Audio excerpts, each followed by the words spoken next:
Space Jam is the cult classic that stars Michael Jordan and all the Looney Tunes. You know this plot already, but I'll go over it a little bit. Basically, the Looney Tunes are captured. They're held hostage because they're going to go back to Moron Planet or Moron Land or wherever they're supposed to go to be slaves. But they challenge these little alien creatures to a game of basketball. But when they steal all the powers to NBA stars back in the 90s, they ask Michael Jordan for help. We watched 4 movies on Sunday, and one of them was Contagion. We watched this first. We also watched both Kill Bills. I'll review those too. But we watched Space Jam. I know I was going to say I was going to review some classics, and this is probably not you thought I was going to review right away. You probably thought I would review something like, I don't know, like Dark Knight or Titanic or Saving Private Ryan or something like that. But no, we watched Space Jam, and we're going to review it because I do love Space Jam. Growing up, I always had a lot of fun with it. It's definitely a cult classic because this movie is by no means a piece of art or anything like that. Definitely a cult classic. I think kids of our generation really love this movie. But I love this movie because it understands what it needs to be. It doesn't try to be anything too different or anything too serious or anything like that. This movie's made for kids. The Looney Tunes are obviously a cartoon for kids, and they're in it a lot, and they're basically the main character. Actually, Michael's the main character, but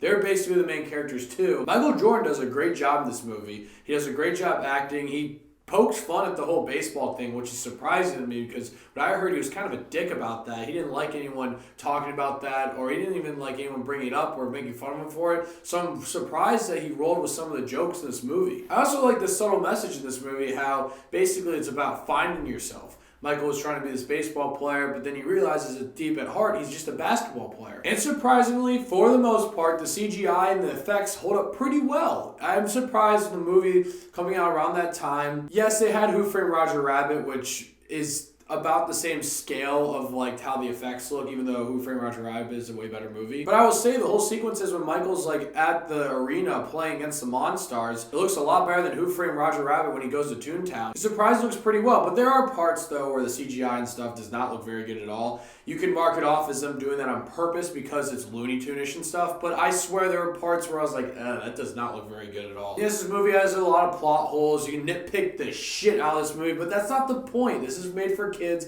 There's a lot of heartwarming stuff. There's a lot of great moments. I love the part where Bugs and Daffy go try and find Michael's shorts in his gym bag, and the kids see them and they get all excited and stuff. Like, that was a great moment. It's heartwarming too. Being an adult though, I think the funniest part about this whole movie is when all the NBA players get their talent stolen, like Charles Barkley and Patrick Ewing. That stuff is so funny. When Charles Barkley tries to play in the park and he just gets shitted on by these kids, like, it's so great.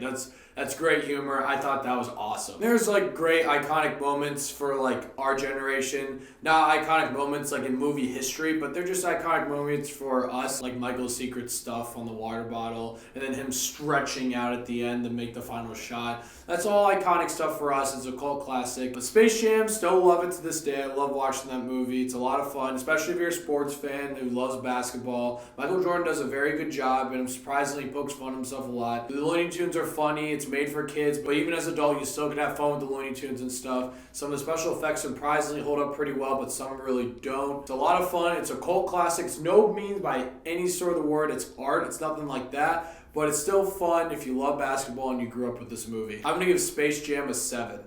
I'm very excited to see what's going to happen with Space Jam 2. I know LeBron's in it. Love LeBron. And I feel like they really could improve on a lot of the CGI and stuff. I just don't know how different you can make this story. Like, if you're not playing the Monstars, what are you going to do? I don't know. That's their job. They're going to figure that out. But I'm so excited. So, Space Jam, you've definitely seen it. Let me know what you guys think of that. Thank you guys so much for watching. Click here to see more of Davey Dave's Takes.